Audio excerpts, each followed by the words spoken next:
Assalamualaikum warahmatullahi wabarakatuh. Salam sejahtera buat kita semua. Apa kabar anak ibu? Sehat kan?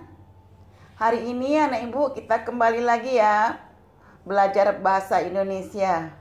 Pada pertemuan kita yang lalu, kita telah mempelajari mengenai unsur pembangun cerpen. Nah, hari ini kita masih melanjutkan cerpen ya. Materi kita struktur dan aspek kebahasaan cerpen. Tapi anak ibu, sebelum kita melanjutkan materi kita ini, mari sama-sama kita berdoa dulu ya, menurut agama dan kepercayaan kita masing-masing. Berdoa mulai. Berdoa selesai. Oh ya anak ibu, jangan lupa ya, dicentrang absensinya. Jika kamu tidak mengabsen, berarti kamu dianggap tidak hadir ya. Oke anak ibu.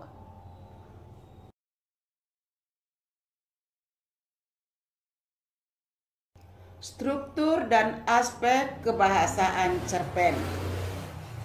Cerpen mempunyai struktur dan aspek kebahasaan yang khas. Secara umum, cerpen terdiri atas 3 bahagian: orientasi, komplikasi, dan resolusi. Nah, apa itu komplikasi? Apa itu orientasi dan apa pula resolusi? Mari sama-sama kita simak ya. Struktur cerpen yang pertama adalah orientasi.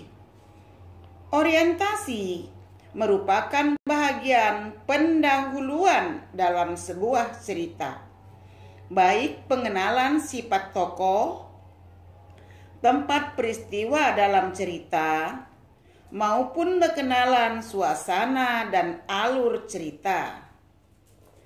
Sedangkan struktur komplikasi memuat masalah atau konflik yang terdapat dalam cerita. Konflik dalam cerita berkaitan langsung dengan tokoh atau konflik yang terjadi di lingkungan sekitar tokoh. Sedangkan resolusi merupakan bahagian pemecahan masalah atas konflik yang ada dalam cerita.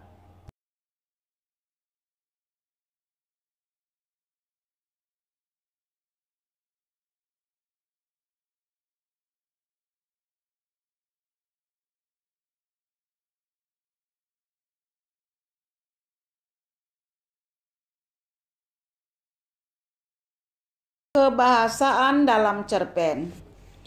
Dalam kebahasaan cerpen ini mempunyai bahasa yang khas ya.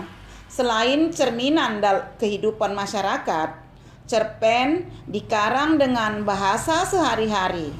Mengapa? Karena kosakata yang pas menghasilkan cerita yang enak dibaca. Selain itu, majas dalam cerpen dapat memperindah cerita yang disajikan. Nah, dalam kebahasaan ini dapat dibagi menjadi 2 bahagian. Yang pertama adalah kosakata. Apa itu kosakata? Kosakata mempunyai hubungan erat dalam menciptakan alur cerita. Ketepatan dalam memilih dan menggunakan kosakata akan memberikan gambaran kualitas cerpen yang dibuat. Selain itu, pemilihan kosakata yang tepat akan menambah keindahan dan keserasian makna yang tercipta. Oleh sebab itu, pembaca hendaknya memahami kosakata dan mencoba mencari kosakata yang mungkin tidak diketahui. Nah, ini mengenai kosakata. Yang kedua adalah gaya bahasa. Nah, kalau kita berbicara mengenai gaya bahasa, maka tidak hanya manusia yang bergaya ya, Ternyata hebat juga bahasa ini. Bahasa juga mempunyai gaya. Kalau berbicara gaya, apa itu gunanya gaya? Pasti gaya itu adalah sesuatu yang gunanya untuk memperindah. Jadi dalam bahasa Indonesia kita mengenal istilahnya majas. Majas itulah yang disebut dengan gaya bahasa.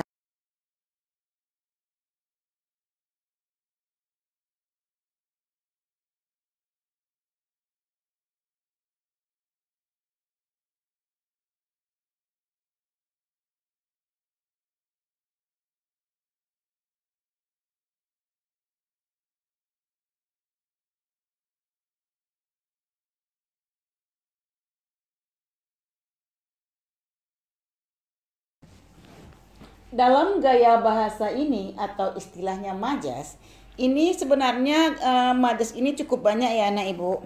Kalau kita lihat majas itu sebenarnya dapat dibagi menjadi 4 bahagian. Dari satu bahagian itu ada lagi rentetan-rentetannya. Jadi ibu hanya mengenalkan saja dulu ya.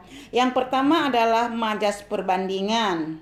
Yang kedua adalah majas pertentangan. Yang ketiga adalah majas sindiran, dan keempat adalah majas penegasan. Tapi kali ini kita hanya mempelajari beberapa majas saja ya, karena ini yang selalu digunakan dalam membuat sebuah cerita. Jadi kita harus tahu dulu apa itu majas ya.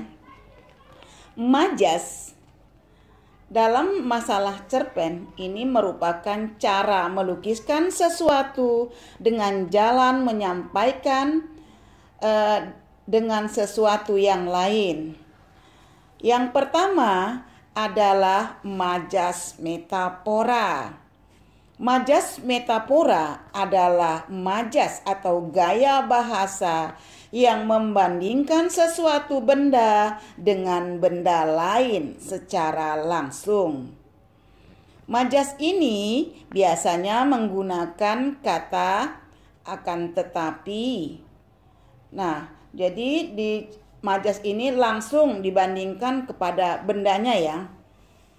Yang kedua adalah majas personifikasi. Majas personifikasi ini adalah gaya bahasa yang melukiskan benda mati dianggap seolah-olah seperti benda hidup. Contoh, ambulan meraung-raung di tengah jalan. Biasanya yang suka meraung-raung itu siapa? Pasti manusia kan? Bukan ambulan. Nah, ini jadi seolah-olah benda mati itu, mobil itu dianggap sama layaknya seperti benda hidup. Itulah yang disebut dengan personifikasi. Yang ketiga adalah majas hiperbola.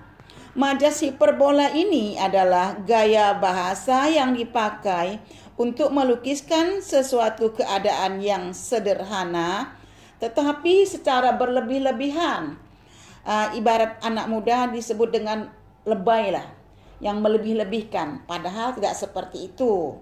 Itulah yang disebut dengan majas hiperbola. Yang keempat, majas litotes. Majas litotes ini adalah gaya bahasa yang dipakai untuk melukiskan sesuatu sekecil-kecilnya dan untuk selalu merendahkan diri. Jadi litotes ini artinya majas yang digunakan merendahkan diri, tidak menyombongkan diri ya. Jadi mengatakan sesuatu itu walaupun dia sebenarnya hebat tapi dia selalu merendahkan dirinya. Nah, ini disebut dengan litotes. Yang kelima adalah majas ironi. Nah, ini majas ironi ini adalah majas sindiran ya. Sindiran halus tapi tajam. Nah, ini biasanya selalu kita jumpai dalam kehidupan sehari-hari ya. Contoh, wow, tulisannya cantik sekali, seperti cakar ayam. Apakah itu cantik? Nah, jadi hanya menyindir ya. Nah, jadi inilah majas-majas yang kita pelajari pada hari ini ya, Nak Ibu. Kenapa yang 5 ini Ibu ajarkan ke kamu? Karena yang 5 ini yang selalu muncul dalam kehidupan sehari-hari dan mungkin bisa kita gunakan dalam membuat sebuah cerpen ya. Jadi untuk memperindah cerpen kita itu, maka kita harus menggunakan kata majas. Kenapa? Karena disitulah gaya bahasanya yang kita harus buat supaya hasil yang kita ciptakan itu lebih indah didengar, lebih indah dibaca. Jadi anak ibu, hari ini tentang struktur dan aspek kebahasaan cerpen kita, saya kira sampai di sini aja ya. Nanti ibu akan lanjutkan lagi. Tapi anak ibu, mohon dicatat mana yang penting-penting ya. Jangan ilmu itu berlalu begitu saja. Sehingga apa yang didengar itu kan kita selalu lupa ini. Kita manusia biasa. Nah, oke anak ibu. Tetap semangat. Tetap jaga kebersihan. Meskipun kita belajar dari rumah. Akhirnya mari sama-sama kita tutup pelajaran kita ini dengan mengucapkan Alhamdulillahirabbil alamin. Saya tutup dengan ucapan wassalamualaikum warahmatullahi wabarakatuh.